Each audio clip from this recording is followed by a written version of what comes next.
There we go. All right, so let's get going. What do you got for me? I was kind of confused with like the domain range problems because there were some cases where you could find like the exact vertexes of the parabolas and like the exact range, and there was like other cases where you said like you can't find the range of a polynomial. A range, a polynomial or a rational function? A rational function. Yeah, so the interesting thing, like there was one in particular that I think it was so the issue with rational I'm trying to find which number it was. The issue with rational functions, unless it gets reduced to an actual quadratic, even though it looks very much like a parabola, kind of in the middle there, I'm looking at, which one is it?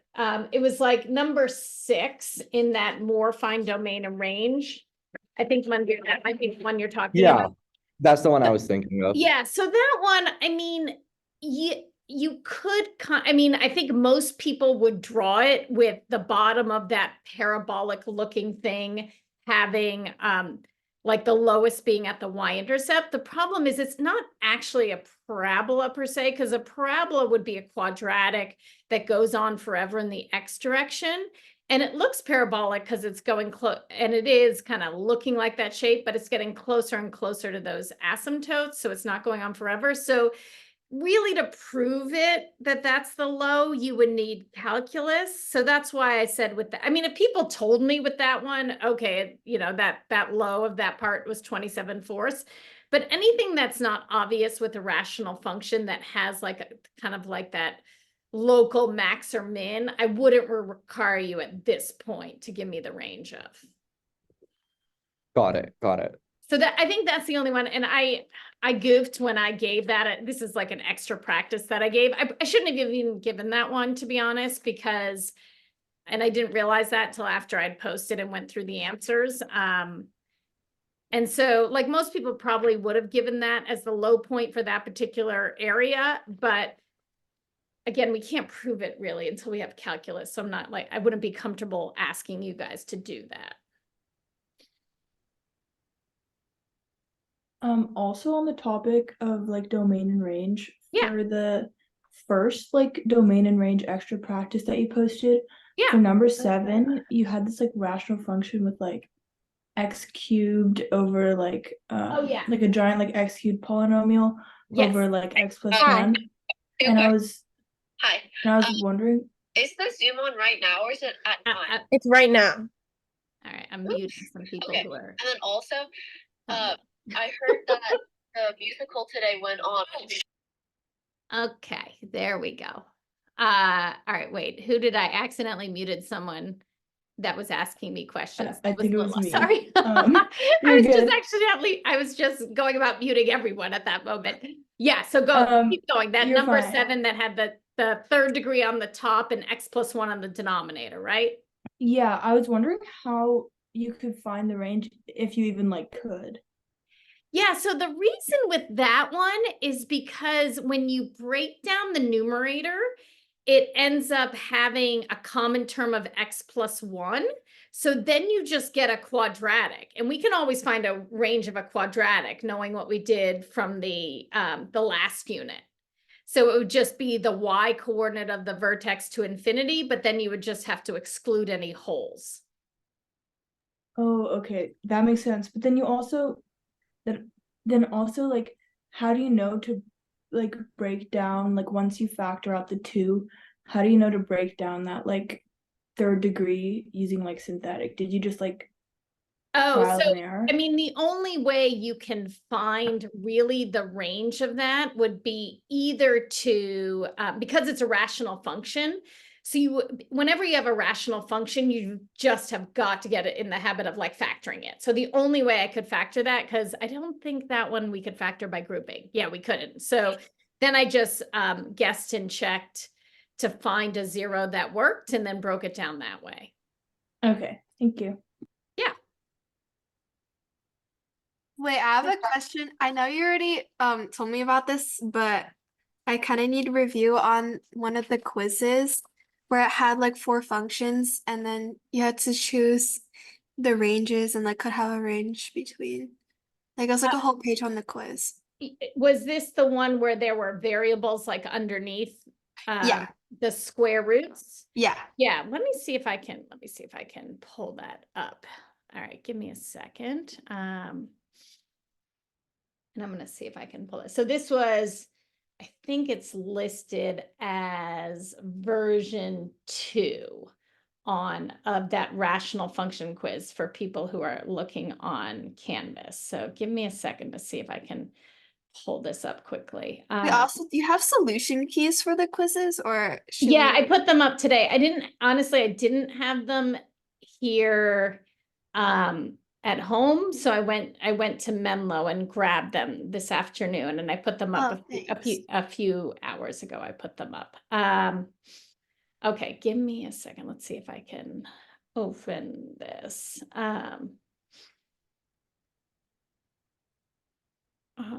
don't know if I can open it on here because I don't think I have it on PDF. Let me just, I'm gonna just write it down on here and see if I can show you that way. Tell me, can you guys see that screen? Yeah. Okay, good. Okay, so, and it actually doesn't, so I actually don't have to be totally exact with it because it doesn't, have to be, it really doesn't matter the variables underneath. So I just want to make sure I have the quiz with me. Okay. Here they are. All right, so again, this was version 2 of it. Sorry, not the rational function quiz. It was the polynomial quiz. So I forget which blocks had this one, but obviously you had it, Claire. So say these were, actually, I'll just call them A of X. So I'm going to label it a little differently just to show people. Plus CX plus D. So whenever you're talking about range, one hint is whenever you're talking about range of polynomials, no matter if they're in a square root or not, you should think end behavior. Because really it's the end behavior that determines the range. And what determines the end behavior of a polynomial? Like, what do you look to for that? like the leading coefficient or the leading degree. Wait, how do you say it? I don't know. The whole leading term, which includes, term. yeah, so it includes, you're right, it includes the coefficient and the variable with that highest exponent, so the highest degree variable. Okay. All right, so when you're looking at these 4 different, so one thing that I would do is just think about the end behavior of all of these if there wasn't a square root and what that means when they have a square root. So the first one, because the leading term is even degree and positive, what would the end behavior be? Up, up. Up, up. So this is without the square root, right? So if it has x-intercepts, then what would be the range? 0 to infinity. Yeah, so if it has x-intercepts, the range would be 0 to infinity. If it doesn't, then it's just going to be some finite number to infinity. And I wouldn't know the number if it was above, if it didn't have x-intercepts and was all above the x-axis. Whereas the second one, if it's negative and even, it's down, down, which means the range, if it has x-intercepts, what's the range under the square root? 0. Wait. 0 to some number that I'm not going to be able to find at this point in time. Otherwise, if it's not under square root, it'd be negative infinity to some number that I don't know. And then the last 2, whenever it's an odd degree and it's not under a square root, the range is all reals, right? Because it's either down, up, or up, down. And because of that, it's guaranteed that when you're under square root, what's the range? 0 to infinity. Yeah. So that's why, and so knowing that helps you answer these questions. Like The ones that definitely have a range of 0 to infinity are the last two. Because they normally would have a range of everything based on their end behavior. When they're under the square root, it has to be 0 to infinity. Whereas the one that could be 0 to infinity is that first one, because if it has x-intercepts and it opens up, it has to be 0 to infinity, which kind of goes along with part C. It could, if its lowest point, the one that goes up, was on the x-axis or above, it would have a domain of everything because it would never be negative. So Yeah. that's why part C would be the first one. And the one that applies to the last two is the one that opens down, down. So that second one, because it could always be negative below the x-axis, which means there'd be no values that had positive y. So then it would have no values of its domain, or if it had x-intercepts, the range would be 0 to a finite number. Yeah. Okay, wait. For C, if it has x-intercepts and then 0 to infinity, so would it be A? I kind of got. Well, it would definitely be A, but it doesn't even have to have x-intercepts, because part A, it could be something that doesn't even have x-intercepts, right? It could be something like that, that's always positive. Wait, and then how do I explain why? Like, how do I write that on paper? Why? Well, you could write a diagram and say part A, because it's some finite number to infinity always, if that low value is on the x-axis or above, then every x value will be part of the domain, right? It would have no negative y values. So the domain would be all reals. Okay, that makes sense. That does make sense. Okay, thank you. Yeah, so polynomials and behavior tells you the range. I was wondering if for the problems where you have it's like find the domain, and then there was like a square root on the it was like a rational function. There's a square on like the numerator term, but not like the denominator. Would you basically just like combine the two the two different function, kind of like separate treat them as like separate pieces almost? Yeah, and it has to meet both conditions, like the numerator, and I think this was on the hodgepodge, the numerator, the domain restriction, because it's under a square root, you're doing sign analysis and it has to be greater than or equal to 0. And then wherever the denominator equals 0, you just have to make sure to exclude that. So you would need to include both of those as part of the domain. Oh, okay. Yeah, because it has to meet, but think of it has to meet both conditions. So you're Okay, basically doing the overlap of both. I'll open the hodgepodge here.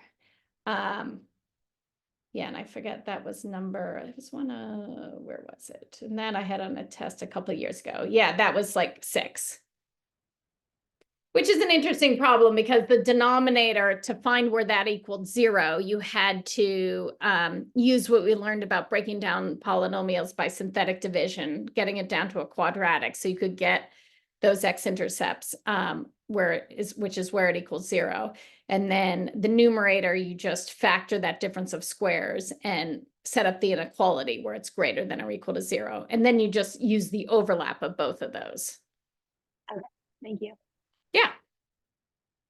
Wait, Miss Jensen, while we're like talking about the hodgepodge, I was confused on B of X, how you kind of knew to factor out the negative from the denominator before you started, because I think your entire kind of solution relied upon that, but I wasn't sure how to know when to do that. Is this the one I have up right here? Yeah, I think the end graph is basically almost like a square root, but flipped. But I was just the reason, I mean, to be honest, the reason I factor out the negative from the bottom is you will find that I never ever factor with a negative quadratic term. So I just never not that I can't, but I hate factoring with a negative quadratic. So I will always take out a negative to make the leading term positive. So I think that's, and to be honest, you're going to have to, because the numerator is also with a positive x squared, in order to properly cancel it, does there end up being a hole with this problem? Yeah, there does, but you have to like kind of factor out the negative, and I Yeah, like to know that. Yeah, so Manvir, say you didn't see that at first and you did the negative with the quadratic in the denominator, you would see that both a numerator equaled, I think it was, what was it, 4, and the denominator also equals 0 at 4, but Yeah, they're not quite identical. So if that's the case, you should, because that's telling you have an x-intercept at 4 and a vertical asymptote at 4, which is a big problem. So then in order to make the terms exactly identical, you want to factor out a negative of one of them. I see, yeah. But as a rule of thumb, I would always factor with a positive quadratic term. So I always, whenever I see a negative in front, I always factor that out immediately. Okay. I don't know why I have this. I just don't like factoring with a negative in front. It's just way easier to not for me. Wait, I have a question. Oh, sorry. Wait, you can go. Okay, I'll go. I'm like kind of confused about the absolute value, because I get like that it can only head in like one direction, but can you just like explain it in like more depth, just because I just like I'm kind of confused about it. Like, yeah. Yeah, can you explain which one you're talking about, and then I can answer it. I don't like really know. I just remember doing it and I just was confused and like left. But Was this one that I had like put on the board at one time, maybe? oh wait, no. It was the more practice, the very last problem, I think. The more practice. Yeah, like 411, some 412, some I don't know which one, but yeah. Can you say the problem? Because I don't know if I have that in front of me. If you I think it's 411 more practice. Oh, it's numerator is 2x plus 3 in an absolute value, and then the denominator is x minus 4. Yeah. Oh, okay. So that's like I made up, right? Those are the problems that I put on that board that day. Okay. So it's the numerator's absolute value. Tell me again what is in the numerator. 2x plus 3. Yep. And then x minus 4, I think. Okay. Yeah, so if there wasn't an absolute value, you guys could totally graph this, right? Numerators, you just go through all the steps of everything. But and this was a problem I had put on a test, I think it was 2 years ago that I put it on. Maybe it was 3 years ago, in recent years. But well, as you know from, I think it was unit 2, you can't do you have to get rid of the absolute value. So the first thing you always do is see where it changes sign, the turning point, so you can rewrite it without an absolute value. So what's the turning point? Negative 3/2. Yeah, so the first thing I'm going to write is, okay, let's see what this function is if x is greater than or equal to -3/2, right? If that's the case, inside the absolute value is always positive. So I literally just keep everything as is, right? Yeah. And so if I were to just graph that, I'm going to graph the whole thing and then I'll worry about the restriction. So say I didn't have this restriction. I'm just graphing 2x plus 3, x minus 4. I'd go through, all the steps, the vertical asymptote, the EBA is at 2. I'm going through it quickly, but I just want to, it doesn't cross the EBA because if you set it equal to 2, the x's would cancel. It has an x-intercept at -3/2. It has a y-intercept at -3/4. And then you would see that the graph, again, this is just graphing the whole thing. And then I'll tell you where the restriction comes in. So that's what that would look like if I were just graph 2x plus 3 over x minus 4.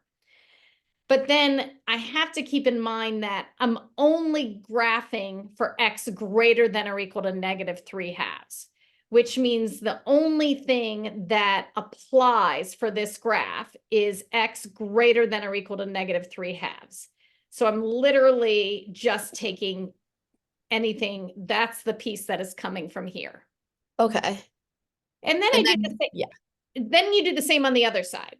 And on the others, and this is one of the only cases, at least that we would have, where there's more than one EBA. And the only reason there's more than one EBA, which sounds weird because it's like, wait, it should be going to the same thing on either side. Well, it's because you're breaking it up into a piecewise function.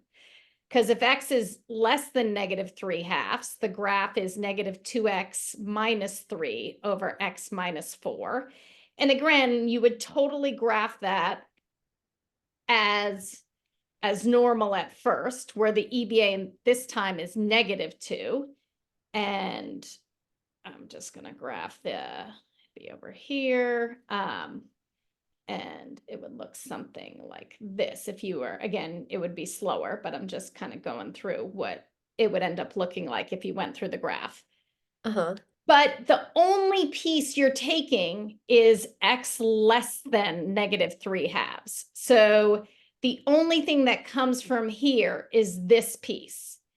And so when you put the whole graph together, it's for x less than 3/2, it's going to be like this, going towards -2. Uh-huh. And it's the other pink piece going when it's going towards when it's going greater than or equal to -3/2. Okay, yeah, that makes sense. Okay. And then this is just like I don't even know if you can like tell us, but are there like any certain worksheets that you think would be like best to like do? I don't think any certain ones. No, I feel like you guys have done a lot. I mean, I feel like you're in good shape. No, there's no one particular, because there's no one particular focus. Okay. Okay, sounds good. Thank There's you. not gonna be like a million domain and range. There's not gonna be a million of anything. If anything, I would, although there's not even a lot of that. There's not a lot of anything. I would say there's more rational functions than there is polynomials by far. Okay, sounds good. Thank you. Because the rational function thing, I only had 2 problems, and I did a lot on polynomials on that first quiz. And I don't know, the polynomials are part of rational functions, so there's not a lot of, yeah. And it's not a test just on domain and range. So there's like one domain and range problem. It's not big. Miss Jensen, can you just remind me why we like multiply the like if it's less than the turning point, why we multiply by like the -1, for example? Yeah, the reason for that is, remember what an absolute value does. An absolute value, if it inside is negative, it makes it positive. And to do that, it's essentially, you think of it as multiplying it by -1. So if I'm putting in values that are, in this case, that are less than -3/2, that would produce negatives inside an absolute value. And in order to make those negatives positive, which is what an absolute value does, it's multiplying it by -1. Oh, okay. So it just ensures that those end up being positive. Whereas you don't need that if the numbers are already positive. So Where are there more of the absolute value practice problems like this? you don't need them, Raj. This was just, Okay. I mean, you can you're welcome to, but I'm not gonna, I mean, I gave this I'm not gonna give you an absolute value on there. It's good to know. I gave you these problems just to show you that, to have you practice like problem solving, because there will be a problem there that's different. Not exactly what you've seen before, but you can do it. So this is an example of that. Okay. I know that probably doesn't make you feel better, but but I was- don't kill the absolute value. You're not going to see absolute value, I'm telling you, except for the 4.9, right? The 4.9, the EBA has an absolute value. So I was wondering, could you like talk me through how you did number 4 on the even more domain and range worksheet? yeah, let me see if I can find that. It's like 3x minus 9 times the square root of x plus 2 Oh, all yeah, over. yeah, I got that. Okay. Yes. All right. So I'm going to write it down for people so everyone can see. So this is an important reminder to whenever you have, actually, even if you have a polynomial, but especially if you have a rational function, first thing you always, always, always want to do is factor. And is there anything that can be factored here, Manvir? Yeah, you can factor out the 3. Yeah, if I Uh-huh. factor out a 3, right. So something similar to this was on, it wasn't in domain and range. I think I just had on a test a few years ago, just graph this. And it went very well if people recognized that there was a common term that they could cancel. Because what does that mean there occurs at 3? A hole. Yeah. So there's a hole at 3. And the reduced function then will be 3 times the square root of x plus 2. And remember, the y coordinate of the hole always comes from the reduced function. So what's the y coordinate of the hole then? 3 root 5. Perfect. Yeah, 3 root 5. Yep. And now you could, even though this is just domain and range, it might be helpful, and sometimes people find it helpful to just kind of quickly sketch a graph just to double check their domain and range. And what do I have to worry about other than the hole for the domain in this case? That your square root is never up like a negative. Yeah, so I need x plus 2 to be greater than or equal to 0, which means I'm starting at -2. So if I plug in -2, the y value is 0. And then it just, let me get my hole here. 1, 2, 3. So, and it's just, I mean, the y-intercept would be 3 times root 2, but I mean, again, we're just sketching to get a general idea of what the graph would look like to help us with the domain and range. So then I would say the domain got this hard start at -2. And I'm good until infinity, except for I have to exclude the hole. And then for the range, I've got a hard start at 0. And the only other y value going towards infinity that I have to exclude is that y coordinate of the hole.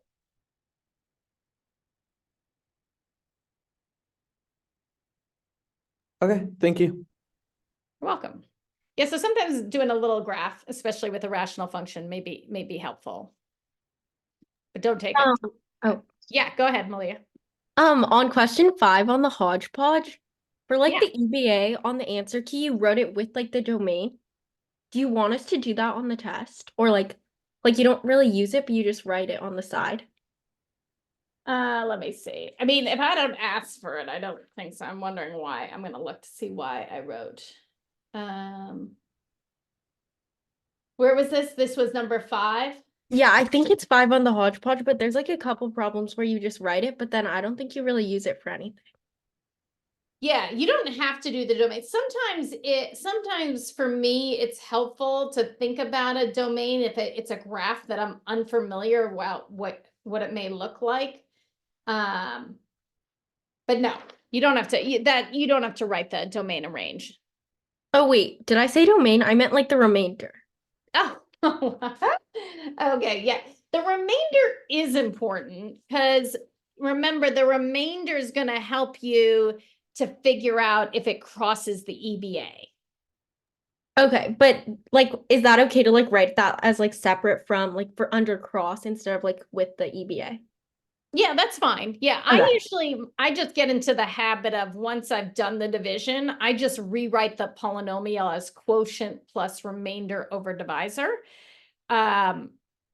Just for me to then see, for me, then it just makes sense that when I set it equal to the EBA to figure out if it crosses, then it makes sense that, oh, the numerator or the remainder of that fractional piece would have to equal 0.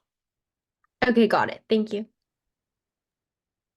Miss Jensen, so for that problem that Manvir asked, would you give us a problem where like if like there was like let's say there wasn't a hole and like we did graph something with like a square root numerator and then like just like a normal denominator, like would that be something we should know how to do? No. Okay. No.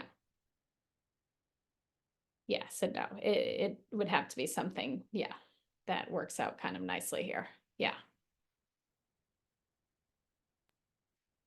For problems like the square root of like x minus h squared plus k, like the ones that we've like the latest ones that we've learned, and then k is positive, so you're always adding. Yeah.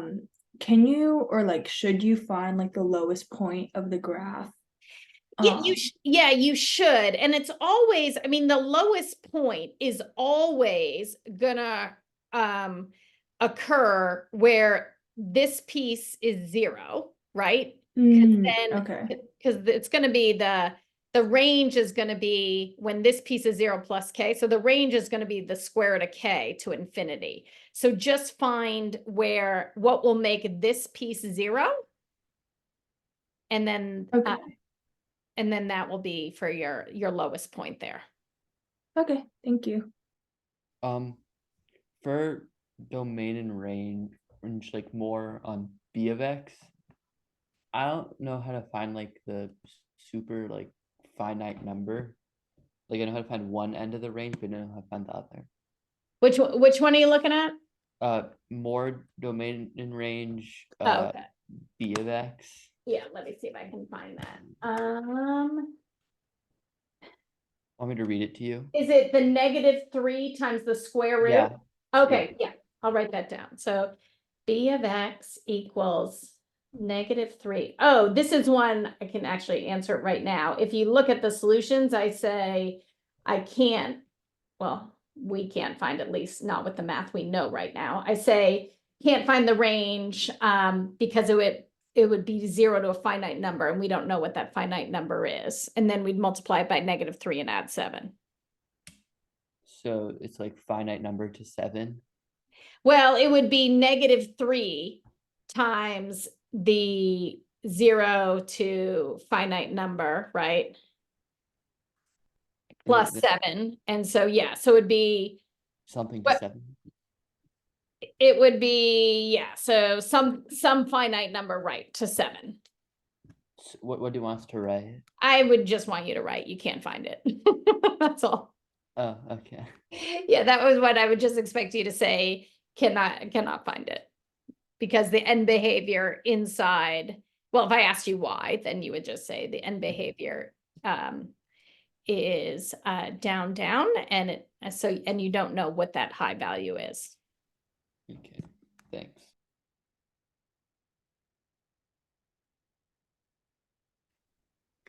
You have more practice problems that are like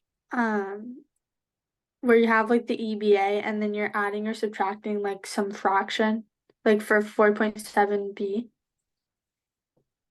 You have the EBA and you're adding, oh, you mean like the one It's like I gave, like 7 on the hodgepodge. and it's like the one I gave during the review class, you mean it was like, let me see if I can find 7 in the hodgepodge.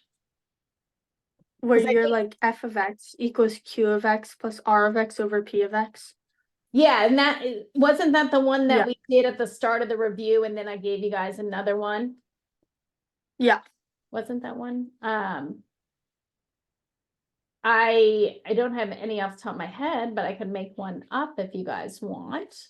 Can't even find I'm surrounded by papers right now, so I can't even find anything, but would you like me to make one up to try? Yeah. Thank you. Okay. Let's see. Watch this look horrible, but all right, well, here, we'll try something. Let's do something a little bit different. Maybe square root of x plus 3 plus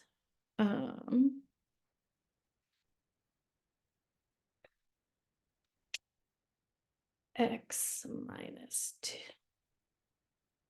Actually, I'm going to make it a little bit more challenging.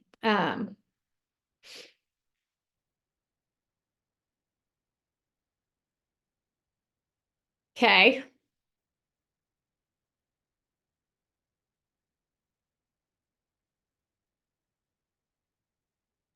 Wait, what is this? Is this finding domain and range or graphing? This would just be graph. Okay. Do you guys want me to give you time? Yes, I assume. Yeah, could you give us like 1 or 2 minutes? Yeah, it may take more than one or two, but yes, I'll give you some time. But if people want to, if other people want to ask questions while people work on that, I'm happy to answer too. If people have like burning questions. Makes sense. And if the second part had like a slant asymptote, like it wasn't like the bottom heavy, um how would we like compare which is like the EVA and which is Well, you'd have, if it did, you'd have to, it wouldn't be in a good form right now to find the EBA. So you'd have to do division with that second part to rewrite that second part as something that's like a quotient plus the remainder over divisor. So you would do division with that second part. okay, like compare the quotient to like the square root of 3. Yeah, you would just rewrite the whole thing by first rewriting that second piece. Okay.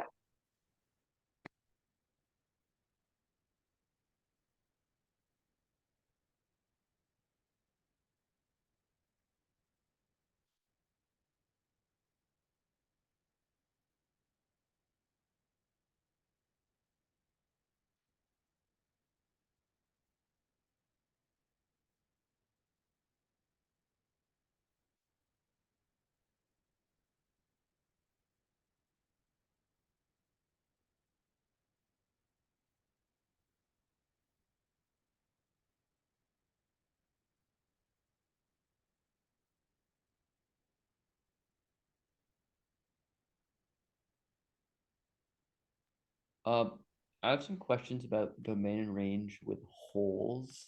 Yeah. So I know for the domain, you just can't have the hole, but how does that affect the range? Is it just like the point that the hole would correspond to? Yeah, that's exactly right. So not only is that a gap in the domain, the X coordinate, but the Y coordinate would be a gap in the range. And you'd find the domain and range of the canceled function. Exactly. And then just think about, so you'd find the domain and range of the canceled, but then also think about, don't forget about that hole, like have that somewhere kind of to the side, because you want to incorporate that into the final answer. Okay, thanks.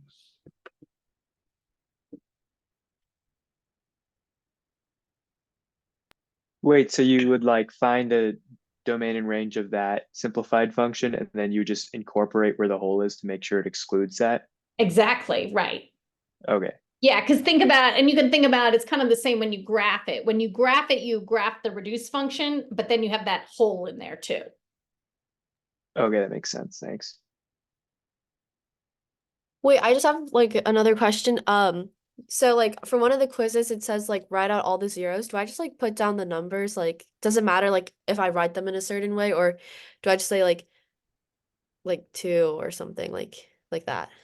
If I say the zeros, you can either say just the number 2, or you could say 2,0.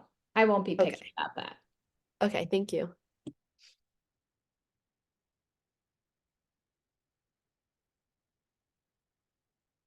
Ms. Jensen, should we know how to like do these types of problems if it isn't bottom heavy, or like are we mainly just supposed to focus on like this type of one? You should know this type of one. In the past, I have given a problem where the degrees are the same on and then you got to find the EBA that way. I've never given one where it's top heavy in the second part because it just takes too long to do that one problem. So would there be like 2 EVAs if the degrees are the same, or like No, there definitely wouldn't be two EBAs. like how is it? There's not going to be two EBAs, but I'll talk about that after people do this one. I'll kind of see if I can find the problem I gave a few years ago where they were the same.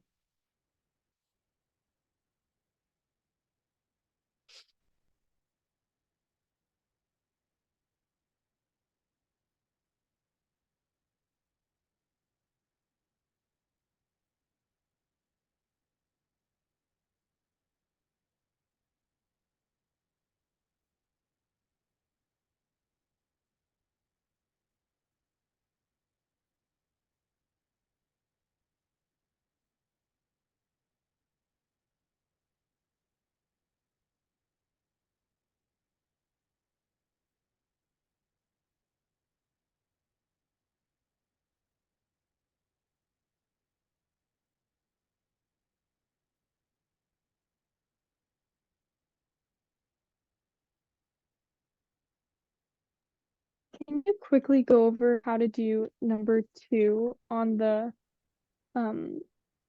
couple extra rational function problems worksheet? Can you tell me what problem that was? I don't know if I, It's the one on the back page. It's like find an equation and sketch a graph with like -4, 0, and 1, 0 x-intercepts what to and yeah, I don't know. was it 4.11? No, it's like I think it's on Canvas. It's called couple extra rational function problems. All right, let me see if I can find it.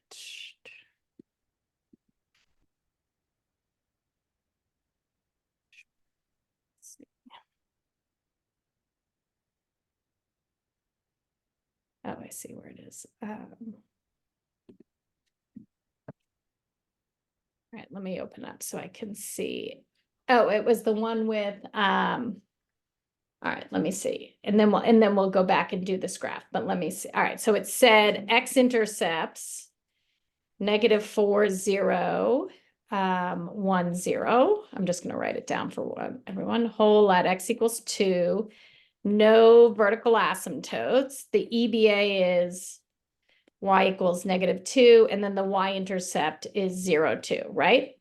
That's the one you're talking about, right? Yeah. I got the denominator wrong. I said that it was x minus 2 cubed. But that's not right, so I'm not really sure. Okay, so you would start by doing the x-intercepts, right?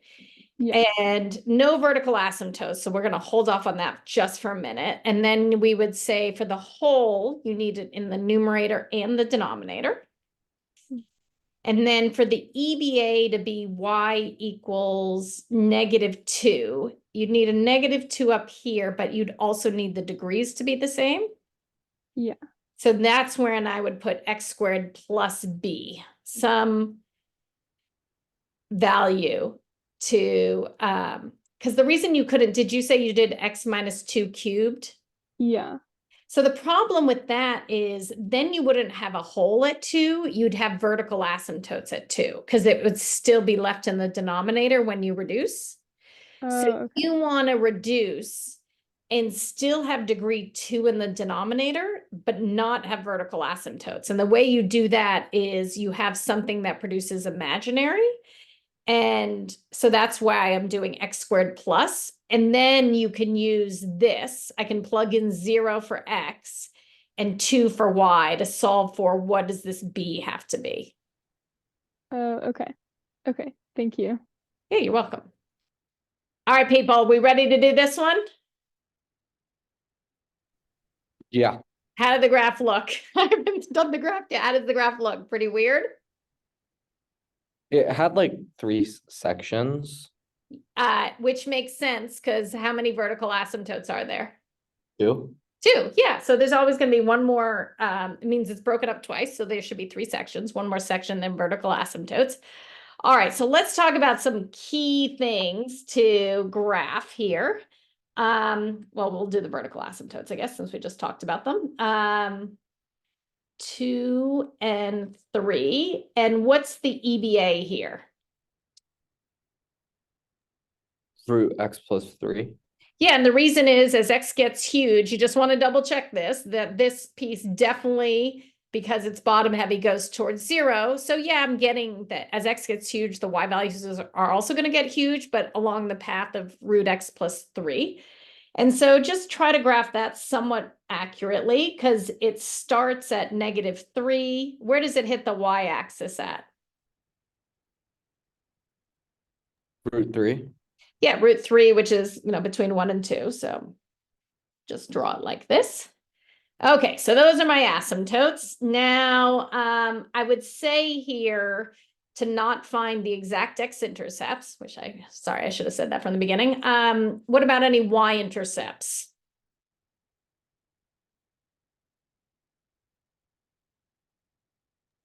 Is it just 0 root 3? Yeah, so it happens to me. I'm going to do a different color here. Yeah, so So in fact, not only is that the y-intercept, but that's where, as you can see, that's also going to be where it crosses the EBA, right? So if I set the original function equal to that EBA, then it crosses where 2x is 0, which is at x equals 0. You also, whenever you have a square root graph, you want to make sure you plot the start of the domain, which would be plugging in -3. So did anyone do that? Did anyone get a y value when you plug in -3? Yeah, you get 1/5. Yeah, okay, that's what I got too. So pretty tiny, but positive. So 1/5. Okay. All right, what else can we do? We can check like if it's above or below the EBA. Yes, great. Okay, so for that, we're going to use this piece where that piece changes sign. So we just have to be careful because it's minus that piece. So let's keep that in mind. So 0, 2, and 3. So if I plug in a value greater than 3 to this fractional piece, I'd get positive. But what does that mean in the context of the whole problem? Above the EBA? It would be above if I was adding it to the EBA, but notice this subtraction. Below. Yeah, so it's going to be below. So that's why Below. I changed this last minute. I was like, oh, let me make it a little trickier. So because it's minus, if you're getting a positive on the right side, it's going to be below. And it should alternate here because everything in that fractional piece is multiplicity 1. Okay, which makes sense because less than 0, if I have a point, that starting point at 1/5, that's above the EBA. So that kind of checks out to this little chart that I drew. Okay, so it's above the EBA until I get to 0. And then from 0 to 2, it's below, right? So that means, I don't know what they are, but there must be some x-intercept action over there. Because if it's below the EBA until I get to 2, at 2 to the left of 2, it must be going towards -infinity. And then it switches to above. Between 2 and 3, it's above. So I don't know how low this dips, but it's above. And then after 3, it's below. So something like that. Wait, can you explain how you found the point where like the left part of the graph starts? Yeah, totally. So I just knew like the square root graph or something with the square root is an example where it's helpful to kind of think about the domain because it's not going towards -infinity because the smallest I can plug in because of the x plus 3 is -3. So I just did a of -3. So that to find what that starting point is, and that would be 0 minus, and then you're just plugging in -3 for x into this second piece, which is how we got 6 -1/5. Okay, thank you. We reduce, yeah.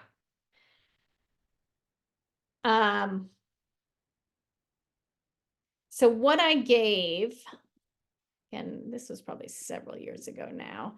I'm going to butcher this a little bit, but it's something similar to this. Can I turn the page, or are people still looking at this?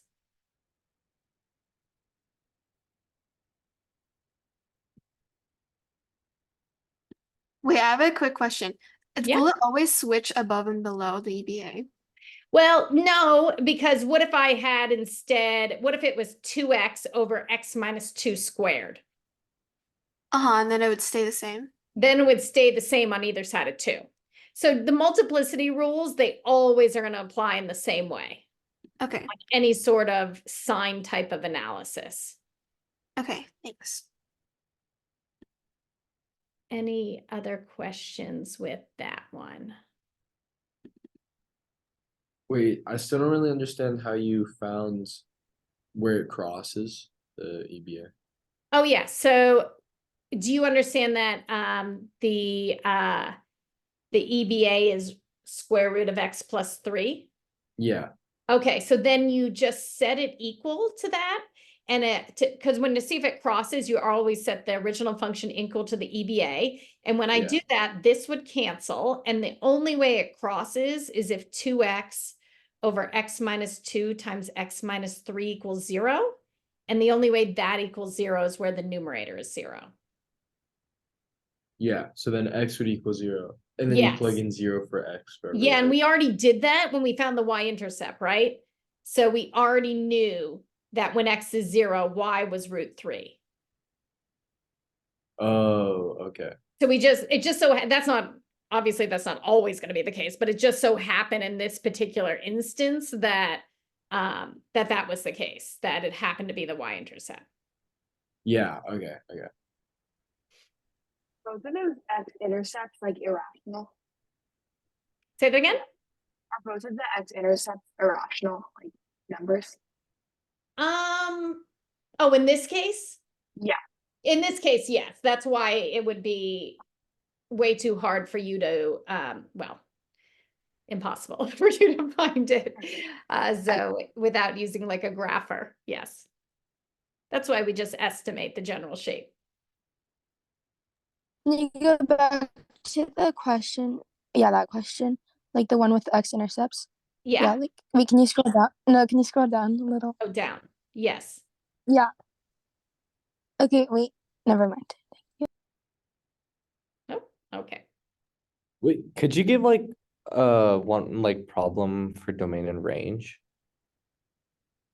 First, let me show you one thing, because I just promised this one, and then think about what type of domain and range you want to give, because I mean, there's so many different types I could give, but I just want to show you that.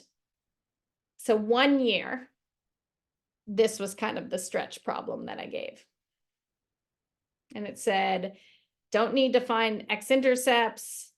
And I did give the hint, really think about what the EBA is here. Why is this a little bit more challenging? Because they're the same degree, so it's not y equals 0, it's like the ratios or the fraction. Yeah, so as x goes towards infinity or negative infinity, the EBA is y equals x squared minus 1 plus the ratio here would be plus 2. So the EBA is actually x squared plus 1 versus x squared minus 1. So it was, so that people had to think about. And then go through finding, you didn't have to, finding the y-intercept, and then, and going through, it ended up not being that bad, but unless people didn't see that. Most people wrote, or a lot of people wrote, that the EBA was x squared minus 1.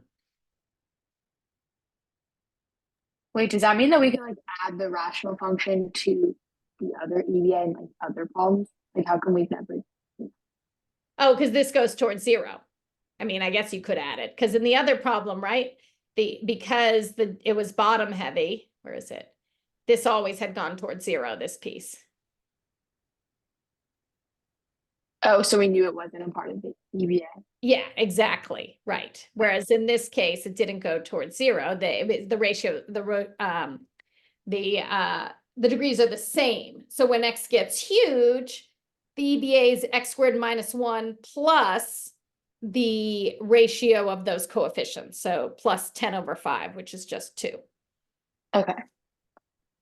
So that's one. I mean, if you guys can see if you can, I mean, I'm not going to give you that one because I just showed it to you, but you could put it in Desmos and see how you do it, because I don't think we'll have time to go through the whole thing or have you give it a shot here.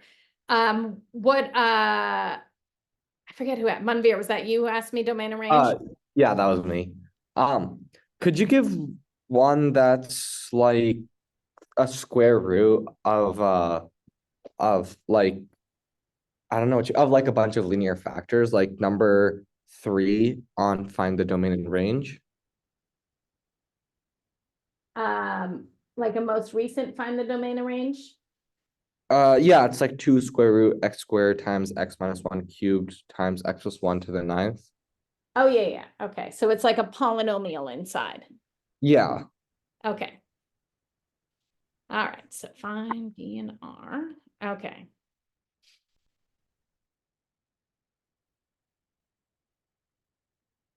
Let's do.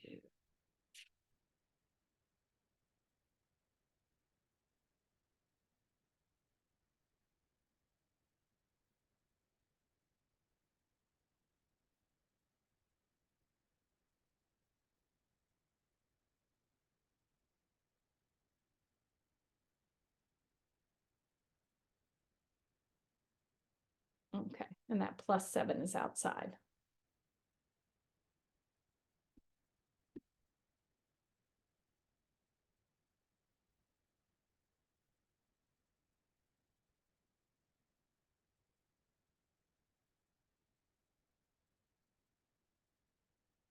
And whenever you have a square root, how do you always deal with the domain part? You're looking like where it's gonna be negative and then like omitting those parts. Yes, you're doing sign analysis, yeah. So let's see. -5, 0, 1, and 3. 1, 2, 3, 4. And then it's no denominator, so those will always be filled in. And then just be very careful with the first number you plug in. I feel like people are good at now, once they plug in a number, looking at the multiplicity, but why do you think in this problem you have to be careful? Because I think like depending on where you start, the multiplicities like will kind of flip in ways you might not expect, or Yeah, like if I put in something greater than 3, if I start on the far right, is it gonna be positive or Yeah. negative inside? That's positive. It should be positive. Normally it would But- be Negative. positive, but what's the problem with this one? You've got this piece. Oh, in yeah. this weird form. So if I put in something like 4, everything else is positive. Because normally that's what people anticipate. Oh, far right, it's going to be positive. But because I wrote it 3 minus x to an odd multiplicity, it actually is going to start off negative. Whoops. And then it should change sign across 3. What about across 1? It should change sign. Yep. And not across 0, and should across -5. Yeah, and then you just, which I sometimes myself forget, is anything that anything that's a filled in dot, even if it's surrounded by negative, you got to include. Oops, why did I put a comma there? And so 0, then 1 to 3. And what's important with the range, Manvir? That you make sure to square root it. Yep, and also, but with polynomials, what's important? How do you find range with polynomials? Like the end behavior. Yeah, so if I always write what the leading term is, and it's gonna be -2x to the 1, 2, 3, 4, 5, 6, 7. And once I learn it's odd, what do we always know the range is within a square root? 0 all to infinity. Yeah, 0 to, because Or normally it'd be all reals and then 0 to infinity, right? And then +7. So what then would this range be? 7 to infinity. Close, except it's negative. Oh, So negative infinity to 7. yep, negative infinity to 7, right.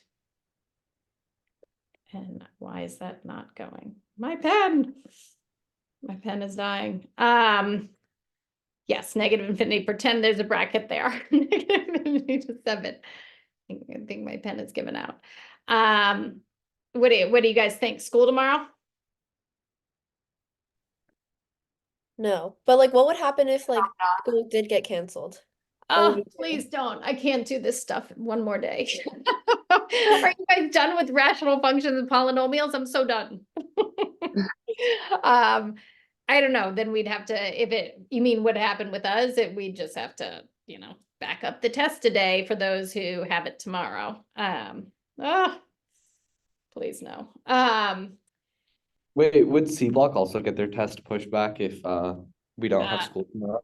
negative. Oh, damn. Yeah, good try. No, but the bummer is E Block meets Tuesday last, and I was so lucky with tomorrow. There's like no sports games after school, but Tuesday, it all goes to hell. So I don't know. So we'll hope that school's happening. So my pen ran out. It's well, it ran out of battery or charge, and it's 9 o'clock. So I gotta go. But I'll be online for a little bit if people want to email me questions, if you have questions. But you're in good shape. You guys got this. I feel like we've done this for a while and you'll be good. So get a good night's sleep. And hopefully I'll see E Block and A Block tomorrow. Okay? Thank you. Thank Bye, you. guys. Thank you. Thank you. Bye. Thank you.